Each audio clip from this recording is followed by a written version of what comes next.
নমস্কার, সাহিত্য চিরন্তন বাংলা অডিও স্টোরি চ্যানেলে আপনাদের সকলকে স্বাগত। সাহিত্য চিরন্তনের আজকের নিবেদন কিরণবালা দেবী সরস্বতীর লেখা উমাপতি।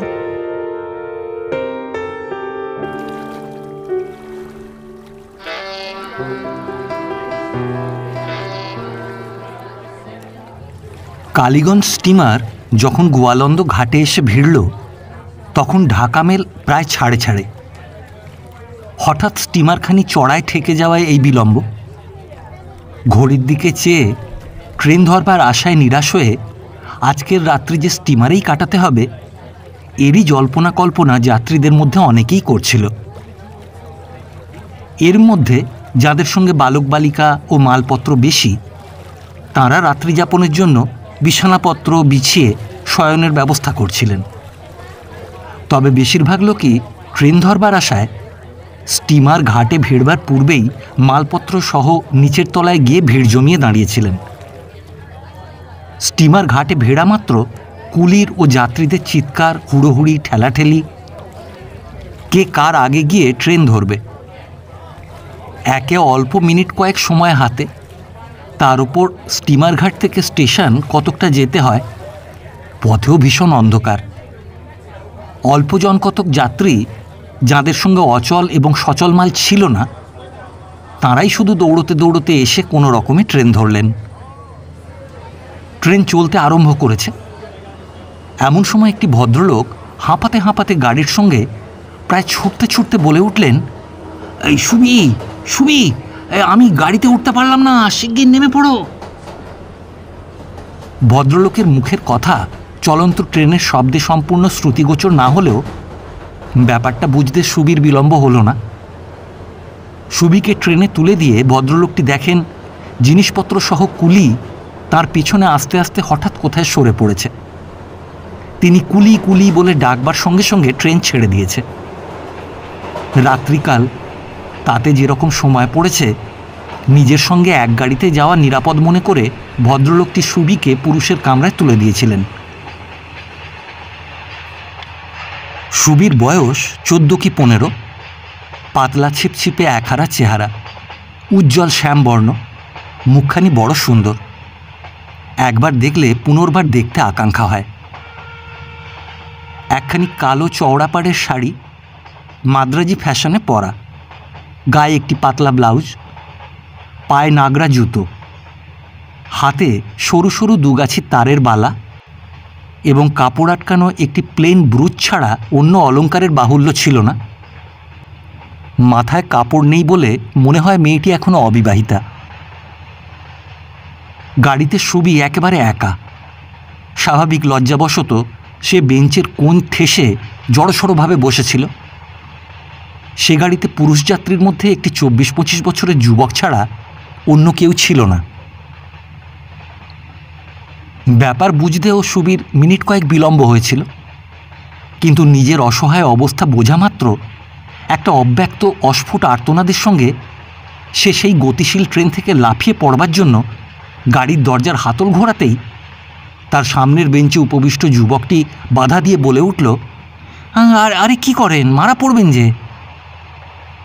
বাস্তবিক পক্ষে ট্রেনের গতি তখন বিলক্ষণ বর্ধিত হয়েছিল, কিন্তু সে কথা কানে না তুলে ঝড়ের বেগে সুবি ট্রেন থেকে লাফিয়ে পড়ল। সর্বনাশ, আরে কি করেন কি করেন বলতে বলতে সেই যুবকটিও সেই গভীর নিশীথের কৃষ্ণ যবনিকা তলে বনানী বেষ্টিত স্তব্ধ প্রান্তরের বুকে চলন্ত ট্রেন থেকে লাফিয়ে পড়ল। বিপদজ্ঞাপন শিকলটি টেনে গাড়ি থামাবার কথাও তার মনে হলো না। চলন্ত ট্রেন থেকে লাফিয়ে পড়বার দরুন গুরুতর আঘাত না লাগলেও অল্প বিস্তর আঘাত উমাপতির যে না লেগেছিল এমন নয়। টাল সামলে উমাপতি সুবির খোঁজ করল, কিন্তু কোথায় সুবি? গাড়ি থেকে লাফিয়ে পড়তে উমাপতির যেটুকু সময় বিলম্ব হয়েছিল তারই মধ্যে তাদের উভয়ের ব্যবধানের দূরত্বটি হয়েছিল অনেকখানি। সে কামরায় অন্য কোনো যাত্রী থাকলে হয়তো শিকল টেনে গাড়ি থামালে লোকজন, আলোক, আশ্রয় সবই মিলত। এখন এই বিরাট অন্ধকার স্তূপের মধ্যে কেমন করেই বা সে সুবির খোঁজ করবে? আর এই জনহীন প্রান্তরের বুকে এই দীর্ঘ রাত্রি বা কাটাবেন কি করে? তথাপি আশায় নিরাশায় লাইনের ধার বেয়ে সে অগ্রসর হল। কিছু দূর যেতেই দেখল লাইনের বাইরে মৃতের মতো একটা কি পড়ে আছে। কাছে গিয়ে দেখল সুবিই বটে। মেয়েটি মাথায় চোট পেয়েছিল বটে, কিন্তু ভয়ে সে প্রায় আধমরার মতো হয়েছিল।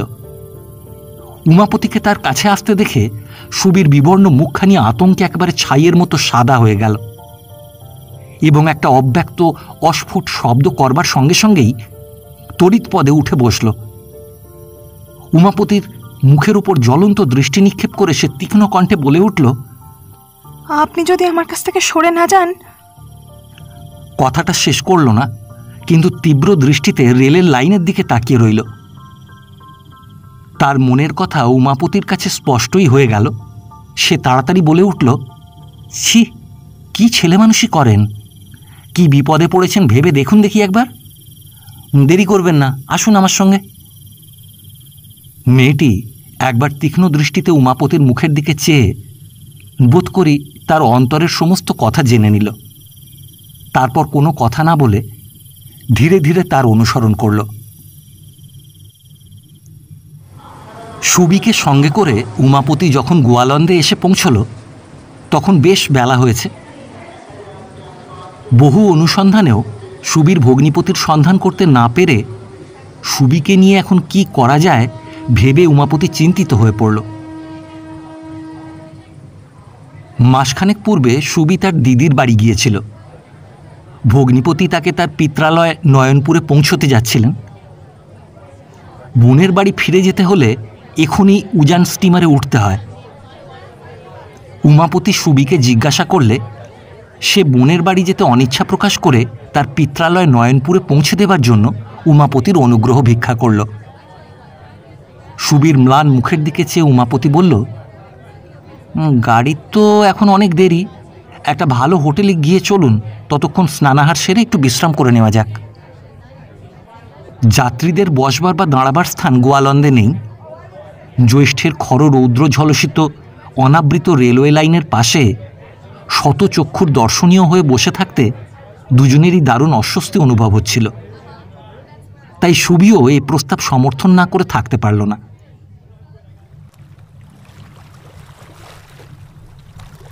পরদিন কুষ্টিয়া স্টেশন থেকে নৌকা করে নয়নপুর পৌঁছতে জ্যৈষ্ঠের দীর্ঘ দিনও প্রায় অবসান হয়ে এলো। নদী থেকে পুনরায় গরুর গাড়িতে 2 মাইল পথ চলে প্রায় সন্ধ্যার সময় তারা একখানি মেটে খড়ো বাড়ির সামনে এসে পৌঁছল। অন্য সময় হলে, অর্থাৎ এই দৈব দুর্বিপাকে পড়ে উমাপতির সঙ্গে না এসে ভগ্নিপতির সঙ্গে এলে আনন্দোন্মত্তা বালিকা এই বাড়ির দরজায় গাড়ি থামা মাত্র এতক্ষণে ছুটে বাড়ির মধ্যে চলে যেত। আজ বাড়ির দিকে গোজানখানি যতই অগ্রসর হচ্ছিল ততই তার বুকের মধ্যে ঢিপ ঢিপ করছিল। দ্রুত বক্ষস্পন্দনের সঙ্গে হাত পা একেবারে অসাড়, নিস্পন্দ, নড়বার শক্তিও যেন নেই। গাড়ি থামলে তার এই নিশ্চেষ্টতা দেখে উমাপতি বলল, এই সম্মুখের এই বাড়িই তো আপনাদের? সুবি মাথা হেলিয়ে জানালো, হ্যাঁ, এই তাদের বাড়ি। উমাপতি বলল, তাহলে আপনি নেমে বাড়ির ভেতর যান, আমি এই গাড়িতেই ফিরে যাই। সুবি তেমনই ম্লান মুখখানি নত করে বসে রইল, কোনো উত্তর দিল না। বিস্মিত উমাপতি একটু নীরব থেকে বলল, আমি নেমে বাড়ির কাউকে ডেকে দেব কি? সুবি অশ্রুপূর্ণ নয়নে কাতর চাউনিটুকু উমাপতির মুখের উপর স্থির করে জড়িত স্বরে বলল, বাড়ি ঢুকতে আমার কেমন যেন বড্ড ভয় করছে। ও, এই কথা, আসুন, আমি আপনার সঙ্গে যাচ্ছি। উমাপতি সুবির পেছনে পেছনে বাড়ির দিকে অগ্রসর হল। এই সময় কয়েকটি বালক বালিকা সুবিকে ঘিরে উল্লাস ভরে চেঁচিয়ে বলে উঠল, ওমা, দিদি এসেছে। সুবীর ভগ্নিপতি রাজবাড়ি স্টেশন মাস্টারের নামে গোয়ালন্দ থেকে টেলিগ্রাম করেছিলেন। ট্রেন পৌঁছলে তাঁরা যেন সুবিকে নামিয়ে নেন। পরের ট্রেনে সেখানে পৌঁছে তিনি জানতে পারেন সুবি নামে কোনো মেয়ে সেই ট্রেনে ছিল না। ভদ্রলোক নিরুপায় হয়ে সুবীর পিতাকে সকল সংবাদ সংক্ষেপে জানিয়ে টেলিগ্রাম করেন। টেলিগ্রামখানি কিছুক্ষণ পূর্বে এখানে এসে পৌঁছেছে। সুবীর পিতা জগমোহন ভট্টাচার্য এমনই মুহ্যমান হয়ে পড়েছিলেন যে উপস্থিত কি করা উচিত কিছুই স্থির করতে পারছিলেন না। বয়স্কা মেয়ে একা পথে, কোথায় গেল সে? সুবীর মা সুবিকে বাড়িতে ঢুকতে দেখে আত্মহারার মতো ছুটে গিয়ে কন্যাকে একেবারে বুকে জড়িয়ে ধরলেন। বের করে দাও, বের করে দাও, এক্ষুনি ঘাট ধরে বাড়ি থেকে বের করে দাও ওকে। বলতে বলতে জগমোহন ঘরের দাওয়া থেকে লাফিয়ে উন্মাদের মতো সুবি ও তার কাছে এসে তাদের মুখে জ্বলন্ত দৃষ্টি ফেলে দাঁড়ালেন। পিতার এই ক্রোধোন্মত্ত রুদ্র মূর্তি দেখে সুবীর ম্লান মুখখানি ভয় বিবর্ণ হয়ে গেল। তার সর্বাঙ্গ থরথর করে কাঁপতে লাগল। উমাপতি একেবারে বাড়ির ভেতরে না গেলেও সে যেখানে দাঁড়িয়েছিল সেখান থেকে সকল ব্যাপারই তার দৃষ্টিগোচর হচ্ছিল। দেখে শুনে উমাপতি একেবারে নির্বাক। এতক্ষণ যাই যাই করেও সুবীর এই সম্পূর্ণ অসহায় অবস্থায় যেতে পারছিল না। এদিকে সুবীর পিতার কর্কশ চিৎকার, পাড়া প্রতিবেশীবর্গের ব্যঙ্গ বিদ্রুপপূর্ণ কটাক্ষে ও তাদের নির্লজ্জ অবান্তর প্রশ্নে নিরপরাধ বালিকার এই দারুণ বিব্রত অবস্থায় উমাপতির করুণ হৃদয় আর স্থির থাকতে পারল না। সে ভেতরে এসে বিনয়পূর্ণ স্বরে বলল, এই শুনুন, আপনারা যা ভেবে এই নিরপরাধ মেয়েটিকে কষ্ট দিচ্ছেন তা ঠিক নয়। ইনি সম্পূর্ণ নির্দোষ।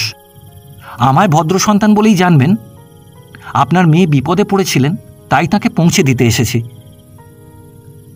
পরে আনুপূর্বক ঘটনা সংক্ষেপে বিবৃত করে উমাপতি বলল, এর মধ্যে দূষণীয় তো কিছু নেই।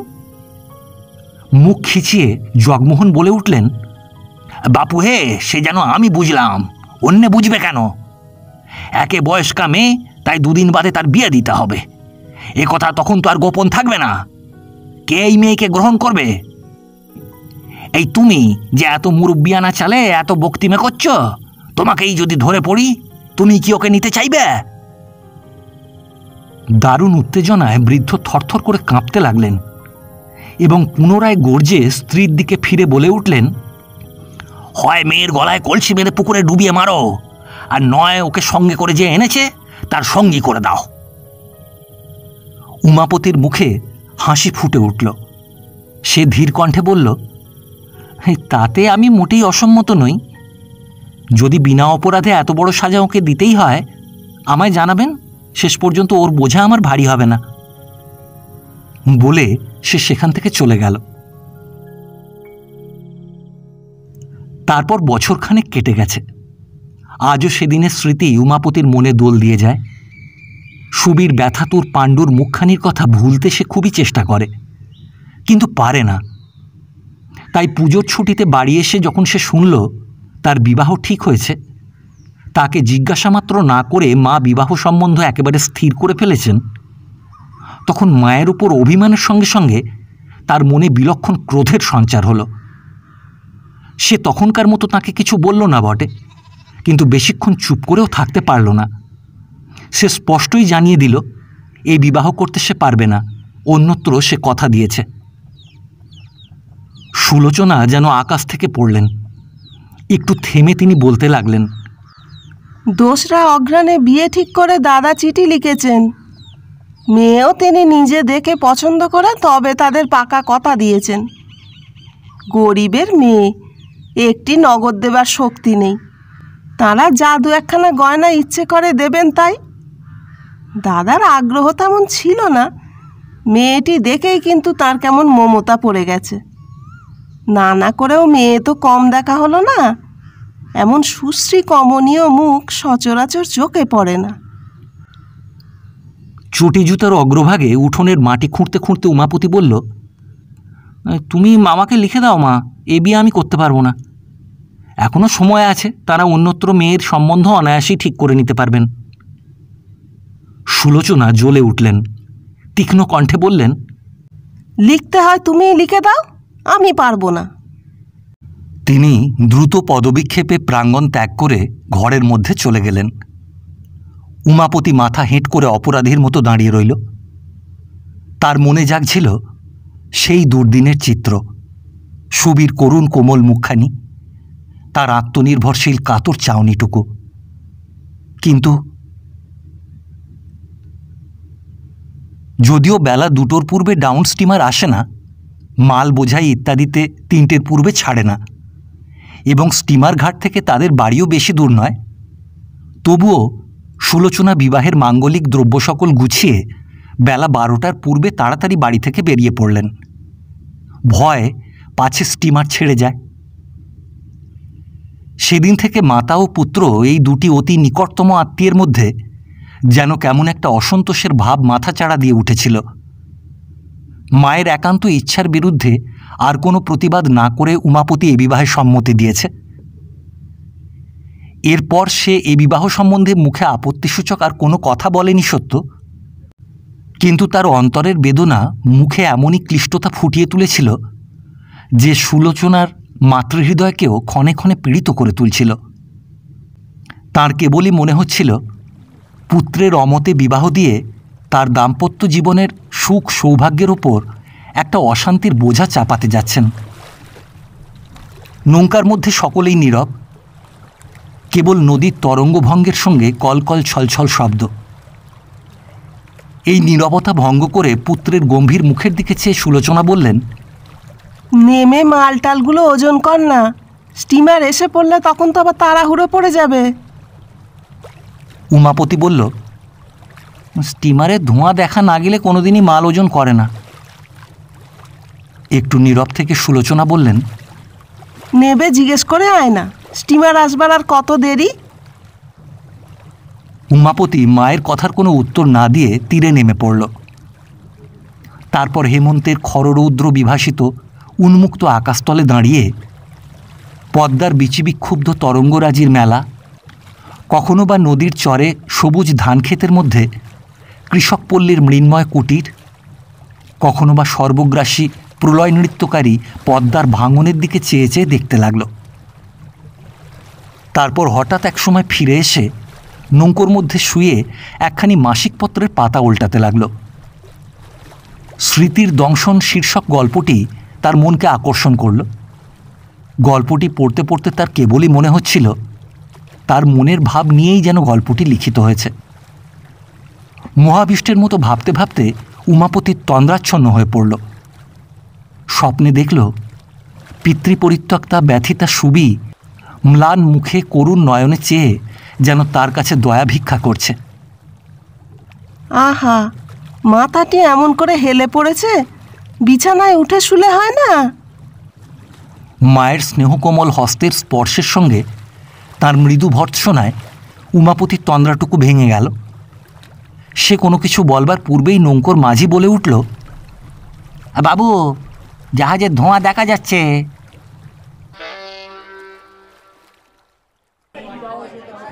গোয়ালন্দে ট্রেনে উঠতে গিয়ে ইন্টার ক্লাসের মেয়ে কামরার দিকে চেয়ে উমাপতির হৃদকম্প উপস্থিত হল। প্রকাণ্ড প্রকাণ্ড ট্রাঙ্ক, বিছানার বান্ডিল, কলার কাঁদি, ফলের ঝুড়ি, ঘিয়ের টিন, ক্ষীরের হাঁড়ি প্রভৃতিতে কামরা পূর্ণ। তারপর যাত্রীর ভিড়, কাচ্চা বাচ্চার কান্না এবং মহিলাদের স্থান দখল নিয়ে লড়াই। তুমি শুয়ে আছো আর বসতে জায়গা পাবো না কেন, আমি কি ভাড়া দিইনি নাকি, ইত্যাদি ঝগড়া পুরো দমে চলছে। পুরুষের কামরায়ও স্থানাভাব। অগত্যা উমাপতি মা ও ভাই বোনদের নিয়ে ইঞ্জিনের কাছাকাছি একখানি থার্ড ক্লাসের অপেক্ষাকৃত খালি গাড়িতে উঠে পড়ল। কৃষ্ণপক্ষের রাত্রি, জমাট বাঁধা অন্ধকার ও নীরবতার মাঝে আকাশে উজ্জ্বল তারকার মালা। পথিপার্শ্বস্থ বনবিধির মধ্যে খদ্যোতের মেলা এবং মাঝে মাঝে অনাদৃত স্টেশনগুলির চকিত আলোক ছাড়া পথে দর্শনীয় কিছু না থাকলেও উমাপতি জানলার বাইরে দৃষ্টি স্থির করে নীরবে বসে রইল। রাত্রি গভীর হল। বসে থাকবি কতক্ষণ? রাত জেগে কি শেষটা অসুখে পড়বি? শুয়ে পড় না। সুলোচনার মৃদু ভর্ৎসনায় সে বাঙ্কের উপর শয্যা বিছিয়ে শুয়ে পড়ল। উমাপতির যখন ঘুম ভাঙল তখনও উষার আলোক ধরণীর বক্ষ আলোকিত করেনি। ঘুম ভাঙতেই উমাপতির কানে চাপা হাসির সঙ্গে অস্পষ্ট কণ্ঠস্বর প্রবেশ করল। উমাপতি বুঝতে পারল নিদ্রিত থাকবার সময় এই নবাগতাদের গাড়িতে আগমন হয়েছে। গাড়ির আরোহীবর্গ প্রায় সকলেই নিদ্রিত। কেবল কোল ঘেঁষে বসে উমাপতির বিবাহিতা ভগিনী শৈবলিনী ও আরও 2টি মেয়ে হাসি গল্পে তন্ময় হয়ে পড়েছে। তাদের সেই চাপা কণ্ঠের মৃদু গুঞ্জন ও হাসির শব্দ মাঝে মাঝে উমাপতির কানে ভেসে আসছিল। মেয়েদের এমন একটা বয়স আসে যখন দুনিয়ার দুঃখ, কষ্ট, অশান্তি, অভিযোগ কোনো কিছুই তাদের মনকে স্পর্শ করতে পারে না। বয়সের রঙিন নেশা তখন মনকে এমনই অভিভূত করে রাখে। এই নবাগতা মেয়ে দুটির মা একদিকের বেঞ্চে শুয়ে আপাদমস্তক বস্তাবৃত করে গভীর নিদ্রায় মগ্ন ছিলেন। তাদের কথাবার্তার যেটুকু অংশ উমাপতির কানে গেল তাতে সে বুঝল, যদিও মাঝরাত্রেই তারা গাড়িতে উঠেছে, কিন্তু কথাটা বেশিক্ষণ আরম্ভ হয়নি। উফ, বাপরে, এই সময়টুকুর মধ্যেই এত বন্ধুত্ব! আর অল্পক্ষণ পরেই ছাড়াছাড়ি হবে বলে দুঃখ প্রকাশ করে শৈবলিনী ক্ষুণ্ণ স্বরে একটি মেয়েকে বলল, বড় দুঃখ হচ্ছে ভাই, হয়তো জীবনে আর আমাদের দেখাই হবে না। নতুন সাথীটিকে পেয়ে আমায় ভুলে যেও না যেন, বুঝলে? মেয়েটি সলজ্জ হাসির সঙ্গে মুখখানি নত করল। শৈবলিনী তার হাত দুটি পরম স্নেহে নিজের হাতের মধ্যে নিয়ে মৃদু চাপ দিয়ে বলল, চিঠির উত্তর কিন্তু দিও ভাই। তারপর কার বাড়ির নম্বর কত এ নিয়ে দুজনের মধ্যে একটু আলোচনা হলো, কেননা কেউই বাড়ির নম্বর অবগত নয়। মিনিট কয়েক চিন্তার পর স্থির হলো মায়ের কাছ থেকে উভয় পক্ষই ঠিকানা জেনে নেবে। হঠাৎ শৈবলিনী বলে উঠল, দেখো ভাই, আমার কি ভুল, আদত কথাই তো জিজ্ঞেস করতে ভুলে গেছি। তোমার শ্বশুরবাড়ির গ্রাম, পোস্ট অফিস, জেলা, আর ভাই তোমার বরের নামটি আমায় বলো। তোমার বিয়ে তো এই পরশু, বিয়ে হলেই তো শ্বশুরবাড়ি চলে যাবে। শৈবলিনীর প্রশ্নে মেয়েটি একটু মৃদু হাসল মাত্র, কোনো উত্তর দিল না। শৈবলিনী বলল, লজ্জা কি ভাই, এখনো তো তোমার বিয়ে হয়নি, বরের নাম বলতেও কোনো দোষ নেই। যে মেয়েটি এতক্ষণ তাদের কাছে বসে দুজনের গল্পের রসাস্বাদন করছিল সে তার দিদির মুখের দিকে চেয়ে হেসে বলল, কি মেজদি, বলবো তোমার বরের নাম? বলি। পূর্বোক্ত মেয়েটি ঈষৎ কোপ কটাক্ষ ভগ্নীর মুখের প্রতি নিক্ষেপ করল, কিন্তু সে দম্বার বা ভীত হবার পাত্রী নয়। সে হাসতে হাসতে শৈবলিনীর দিকে চেয়ে বলল, তো জানেন না, এই আমার মেজ দিদির প্রতিদিনই। শৈবলিনী বলল, তা যেন বুঝলাম, তা বলে কি তার নাম নেই?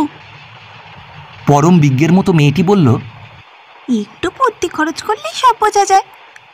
আচ্ছা শুনুন তবে, আমার ঠাকুরমা আদর করে দিদিকে সুভদ্রা বলে ডাকতেন। অত বড় নাম ধরে ডাকতে অসুবিধে হয় বলে সবাই ওকে সুবি বলেই ডাকে, কিন্তু ওর আসল নাম হচ্ছে উমারানী, তাই ওর বরের নামও হলো উমাপতি। কেমন, আমি ঠিক বলেছি কি না? মেয়েটি হাসতে লাগল। বালিকার হাস্যোচ্ছ্বলিত মুখের দিকে চেয়ে শৈবলিনী বলে উঠল, আচ্ছা, তোমার দিদির শ্বশুরবাড়ির গায়ের নামটি কি ভাই? বালিকা তেমনি হাসতে হাসতে বলল, তা জানেন না, আমরা, জেলা পাবনা, অর্থাৎ কি না, আমরা আর আমরা খেতে পাবো না। শৈবলিনী বারেক মাত্র মেয়ে দুটির দিকে চেয়ে উঠে গিয়ে অন্য বেঞ্চে নিদ্রিতা মায়ের গায়ে ঠেলা দিয়ে সোৎসাহে বলে উঠল, ও মা, মা উঠে দেখো কে, আমাদের গাড়িতেই আমাদের বৌদি। আনন্দের বেগে শৈবলিনীর কণ্ঠ রুদ্ধ হয়ে এলো। বিস্মিত চকিতা সুলোচনা বলে উঠলেন, কই? বাঙ্কের উপর উমাপতিও সেই সময় তার ভাবী পত্নীর মুখখানি দেখবার লোভে চোরা দৃষ্টিটুকু মেয়েটির মুখের উপর নিক্ষেপ করল। কিন্তু এ কি, এ কোথা থেকে এলো? এ যে সুবি! দারুণ মানসিক উত্তেজনায় হয়তো তার দৃষ্টি ভ্রম হয়েছে, এই মনে করে উমাপতি পুনরায় মেয়েটির মুখখানি দেখবার জন্য চাইল। লজ্জা অভিভূতা বালিকা মাথা নিচু করে বেঞ্চের কোণ ঘেঁষে অপরাধীর মতো জড়সড়ভাবে বসে রইল। তাতে আর তার বুঝতে বিলম্ব হলো না কে সে।